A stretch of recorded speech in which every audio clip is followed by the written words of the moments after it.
Hey everybody, it's great to be with you. Brad Macbeth here with the Simple Plan Live. And today we've got a bit of a softer topic. I'd like to say it's a kinder, gentler topic. I'm not sure about that though, but it's definitely less technical. We're not going to have calculators or tools that you can use to help you navigate, manage your way through this topic, but it is a topic that is dear to many people's hearts. And so we're going to look at love and money. How can you protect your romance and your finances together? We want to thank our sponsors, as always, the Simple Plan community. We invite you to come join us there. The Simple Plan community is a place where you can go through your financial journey, the transformation you're looking for, with like-minded people. We're in there, we help, we guide, we facilitate, we have tools, we have tips, and of course there's just a lot of fellow travelers who are looking to make the most of the money that they've got and project, plan, and march down that road of financial transformation in their own lives. So join us there. You can find us at facebook.com/groups/Simple Plan Communities. Free to join. It's always free to participate. And we're just going to jump right into it today. And we are talking about love and money. Now, a lot of recent research has shown that money is among the number one or two topics that couples tend to fight about. And that's because, money is a very powerful tool. It's a challenging topic. And of course, we come to our relationships with different perspectives on money, often very unaware of what our own perspectives are about money. In fact, if you ask someone, well, what's your philosophy about money? Most people would just kind of look at you weirdly, like, well, what are you talking about? But you know what? Money has power. Now, it doesn't have a direction. So it's not good, it's not bad. The old proverb is not that money is the root of all evil. Actually, that proverb goes, the love of money is the root of all kinds of evil. But money itself tends to have energy and force that goes with it, so that if you don't harness it, it will usually harness you. And money has a real tendency to magnify character. So if you've kind of got your character in order and you've got things together and you start to have more money, it's going to magnify that aspect of you. So if you're a person who is wise and does good with money, you are going to engage in more wisdom and greater good when you get more money. On the other hand, if you don't have a plan and you tend to be a bit irresponsible with money, or you live irresponsibly, then money is just going to add fuel to that fire. So we need to really be careful in our relationships, because when you've got that going on in the hearts and minds of two people, it can start to get a little challenging. So I don't have any great relationship wisdom. This isn't Dr. Phil, but I'm going to give you some practical tips and tricks, tips really for your romance and your relationship. And we really want to take care, because we all know that love can make you do crazy things, and boy, did we get a dose of that. So we don't want you to be out there going crazy. We want to help you. And so we do have not a tool, but an article that you can refer to. I'll put it up there. Oh, again, always it comes back with the red letters. I don't know why. Any event, I'll post that. That will appear in the comments as well, so you'll just be able to click it there. So you can go and get the article called Love and Money. And so we just want to step through a few topics here. Just a few helpful, they're basics really to finance. You just want to make sure that that's how you're functioning within your relationship, so that you're taking care with money. A lot of people in relationships don't even talk about money, and that is a big mistake. That is a huge mistake. So the first thing you want to know is, what is your philosophy about money, and make sure that you are considering that and bring it to the forefront in your relationship. So, simple example, if, as we advise, you don't believe in using consumer debt, other than maybe the debt to own a home in having a mortgage, then you're going to want to talk about that with whoever you're in a relationship with. Now, I want to, and I'm sure I'm going to sound a bit old-fashioned or out of touch to a bunch of people, but this to me is very true, and not just to me, it is actually true. There is an enormous difference between being married and not being married in any relationship, and that is true with money. It's true with money as well from a legal standpoint. So we're going to talk a little bit about how some, depending where you're at in a relationship, the rules are different for unmarried people versus married people. And we don't make the rules. We're going to give you some principles to function by, but they're designed around the rules. So you want to be having conversations really in the early stages of any relationship about money. And money is one of the most sensitive topics. Now, I talk about money with people all the time, so I'm not at all sensitive about asking people questions about it, but certainly many people are sensitive about talking about it. And I think the first place you want to start is examine yourself. Are you prepared to talk about money? Be open and honest about it. And if not, what is it within you that causes that? So what is it that you need to kind of self-address in order to be comfortable? And sometimes you just got to go and be uncomfortable before you become comfortable. But you really do have to talk about this stuff because it's tied to so many things. I would say if you're looking to have a serious long-term relationship with someone, really the two most important things you need to talk about right out of the gate, once you've kind of settled on, is this an exclusive relationship, is money and children. What are your thoughts about money? How do you manage money? And what are your thoughts about having children? Because both of those things are often, and I guess should be, deal breakers, whichever way people fall on those topics. So if you, for example, if you have two very competing philosophies about money, someone is very loose with money and, racks up debt and that kind of thing, or, maybe says something foolish like the budget will balance itself, then a person who is responsible with their money and stays out of debt and is planning and saving for the future, those two are not going to mix well together. And it would be very hard to run a long-term successful relationship doing that. And so it's much better if you get this topic out on the table in the early stages so you can make some decisions about the long-term planning there. Now, planning is fundamental in managing your money. And so you need to talk about your money and then you need to plan your money together. Now, so we'll go to that dividing line. If you're not married, then you can certainly run your finances separately. If you are, and in many ways you should, if you are married, you absolutely should be running your finances together. Now, not everyone does that, and I'm not prescribing that there's one particular way to run your finances together. There's many different ways. People kind of make it work for themselves. But secrecy around money in a marriage is, well, in any relationship, can be very burdensome and perhaps destructive. So if you are married, you definitely should be planning your finances together and talking regularly about it.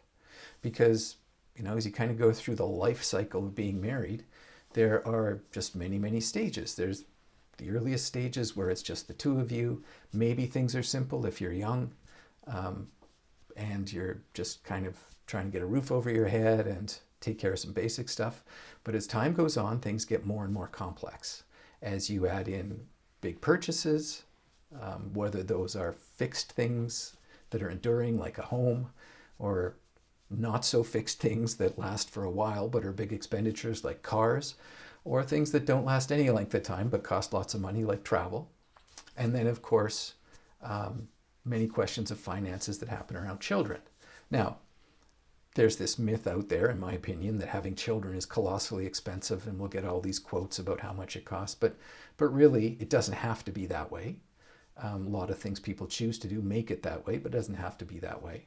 But there again, you want to have had some discussion. If one person's thinking, well, we're going to need to get the best of the best of the best of everything, and our child's going to have to go to, a 4-figure a month preschool starting at age 3, and then they're going to be in private school and taking all these lessons and on and on and on, that can add up very, very quickly. Whereas for someone else might have the philosophy of, well, I was raised in a family of 8 kids and we never did anything like that. We just played together, played outside, whatever. It didn't cost much. That's another completely valid but totally different approach financially. So you want to have been having these conversations. So you need to have real financial planning questions. And I believe you need that if you're living together. You need to be doing that if you're not married, even if you're not married. And of course, absolutely, you have to be doing it if you're married. But I would say that if you're unmarried, you're going to run your finances more in parallel rather than together. So you're going to at least be disclosing to one another, if you're not married, what you're doing and what you're planning with your money and all the areas where your money might overlap. But again, you're kind of a little more autonomous in making your own choices there. But that's going to give you a lot of exposure to what's substantial in this relationship. Now, some things that I definitely advise against if you're not married. I don't think you should be getting into joint investments. And I also certainly don't think you should be getting into purchasing major fixed assets together, primarily a house. And that's because there are many aspects to owning a house that are not that easy to undo or untangle, so that if your relationship is not permanently fixed in marriage, then I would advise against doing that, because kind of disentangling major property when you haven't been married can get very complicated. And also, something else to consider. Let's say that for some reason you can't dispose of that asset, the market's down, whatever, you can't get rid of the house, you can't sell it, or one person wants to, the other doesn't, whatever. If both people are on title, that asset is still a target for people, for creditors. So let's say, the relationship is coming unglued, but you own this house together, and now now you're not operating together. You're maybe not living together anyway. One person's out running up debt. Turns out they can't pay. Well, now the creditors can come after the house because that person's on the title of the house. And that means they basically are able to latch into the finances of the other person. So you don't want to put yourself in those positions if you're unmarried. You just don't. It's already awful enough if you go through that when you're married, but it's a whole other level of difficulty and misery if you're not married. So I highly recommend that you do not buy major assets, especially something like a house, if you're not married. Wait till you're married and then do it. And it's fine, I'm not saying that you shouldn't live in a house that anybody owns. One person can own the house. That's fine, right? That just kind of keeps things simple and clear if things go sideways. So you want to be looking out for that. You want to be making plans. And when I say make plans, I'm talking about following a written plan and procedure that gets reviewed. It's challenging to put it together, and then it takes a few months to fine tune it together, and then you have to meet at least monthly to kind of fine tune this, make sure it's working the way you intend to, and then adjust as you go. And so you want to make sure that you're doing that, because it's going to either alert you in early stages to differences or issues that are coming down the road that you may not have anticipated. This is for married or unmarried couples. But also, it's going to give you, if you're unmarried, it's going to just give you more and more insight into how the other person thinks about a whole array of things, because that's reflected in our attitudes about money in all sorts of different situations. So you need to be following a plan which starts with a budget, an initial budget or cash flow plan. In your cases, you're going to need to figure out, if you're unmarried, how you're managing collective expenses. Like if you live together, then you got to figure out how food's getting paid for, how utilities are getting paid for. If you operate a car together, how that's getting paid for.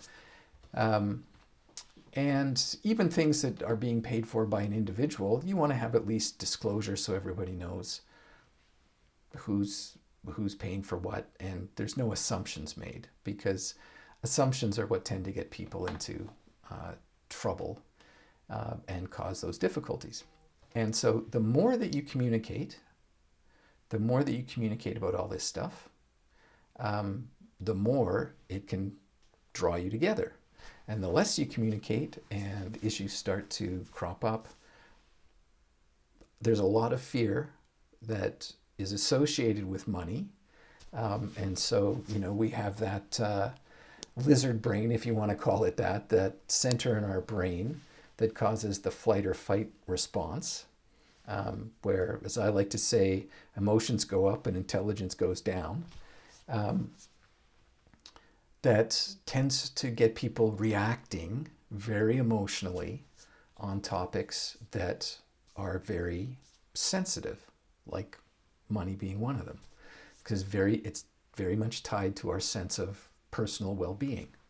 So you want to make sure that things are out on the table, that you're having a regular conversation about stuff, and you've established some principles. So we're going to start with budgeting and cash flow, because and those are different. If you remember, budgeting is kind of mapping how much money is coming in and how much is going out in a month, which if there's two of you and you have you're kind of managing things separately, you've got two inputs and multiple outputs.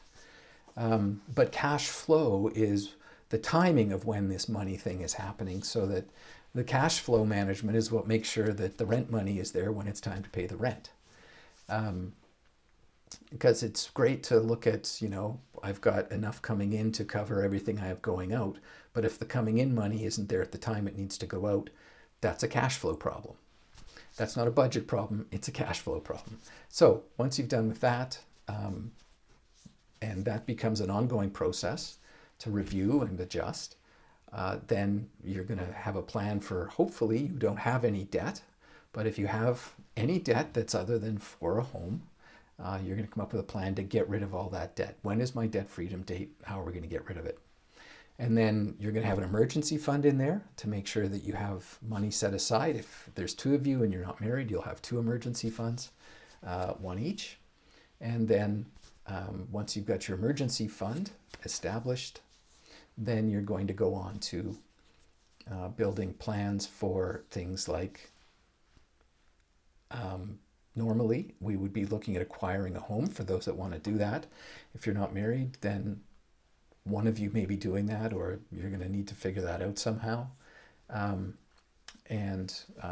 Honestly, the further you go down the road, because next stages would be planning for things like children's education, if you're going to have children, but also planning for your own financial future. So certainly for retirement, again, if you're not married, you need to be doing that planning separately. But if you're married, you're doing that planning together. And ultimately down the road, your goal is to kind of get all those things taken care of and then live in that financial freedom that comes from having paid everything off, and now you have money coming in and you're able to live generously and give generously. That's the pattern that we recommend and help people to follow. And through all of this, you have to be talking, and it's not going to be easy or simple at first. It's best if you have a bit of an agenda. You have to take into consideration one another's personalities, but also you have to take into consideration that everybody's changing along the way as time unfolds, and priorities wax and wane, come and go, and it's easy for people to go through a lot of change without having much conversation about it, and then things can kind of diverge and nobody's been talking, and you find yourselves a ways apart without really being clear exactly how you got there, which can always be cured by sitting down and talking. And when I say talking, probably the biggest part of talking is listening. Bearing in mind that we're all easily having our buttons pushed, having those emotional topics, send us into these panics that can cause us to flee or to fight. But, you just kind of take some breaths, let it pass, and then listen. That's one of Stephen Covey's 7 steps, which, I like them, was to seek first to understand, then to be understood. Because often we're talking or we're listening, but we're not really listening. We're forming our rebuttal in our minds when people are talking, and then we're not even hearing them at all. We're just playing defense, trying to hit the ball back to them to keep the conversation going, or playing defense against something where we feel we've been slighted. So that's probably about as much as I need to say on that topic today. Again, it's a softer topic, but it's something that's very crucial to keep the lines of communication open. You want to be agreeing upon how you're going to manage risk. So even if you're not married, you may well need, for example, life insurance. You need to be talking about your emergency funds so that everybody can manage things, but you also need to be talking about things about life insurance, because you can become very dependent on one another's income. And so you might want to be protecting your partner for that. And saving and investing. If you're unmarried, well, you kind of need to do that individually, but with consulting one another. And you'll probably, and married couples have this too, they have different risk profiles. But I would advise you to keep those long-term aspects of your finances separate until you are married. And of course, as I said, buying a house, you should really stay away from owning real property jointly, mostly for legal reasons, because it's just a big mess if things go sideways. And those kinds of assets can get caught up for years and be very difficult. There's many ways for things to go wrong. So I'm not giving anybody legal advice, but that's why you want to consider that. It's not just a philosophy, it's a kind of a risk management thing. So that, I think, covers all the bases. If you've got some questions, then feel free to send them our way. But also, you can bring them to the Simple Plan community. We love to talk about these types of topics in there. You can join us there for free at facebook.com/groups/Simple Plan community. Hey, listen, if you want some direct advice as well, or even just a chat on some of these topics, happy to spend 15 minutes with you. You can join us at go.getthesimpleplan.com/calendar-new. I'll put that in the comments.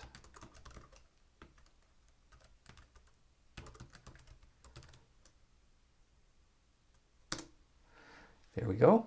So you're going to see that on your screen in a minute, and you'll see it in the comments. You're going to see it on your screen in bright red. And here we go. So yeah, go there. You can book a time. We're happy to chat with you. And so that's go.getthesimpleplan.com/calendar-new. And that'll be in the comments there. You can just click it as well. So thanks very much for being with us today. Next week, we're going to be looking at a new approach using an innovative product that's going to get you some better results. Whoops. Going to get you some better results and some stability with the money that you're spending, that you're setting aside both for saving, and I'm talking about savings, not investing. I'm not talking about money you're trying to grow through buying equities. I'm talking about money that you're either saving or as cash, or you're looking for it as a part of your portfolio that's going to give you the kind of stability that bonds used to give us. Unfortunately, bonds have been performing so badly for so many years. They haven't provided stability, they've just provided dead weight. But this approach will help you to get some guarantees while growing some money at the same time, which a lot of people have been very, very hungry for quite some time. So we're going to be taking a look at that next Friday live. Looking forward to that. Thanks very much for being with us. Have a great week and a great weekend.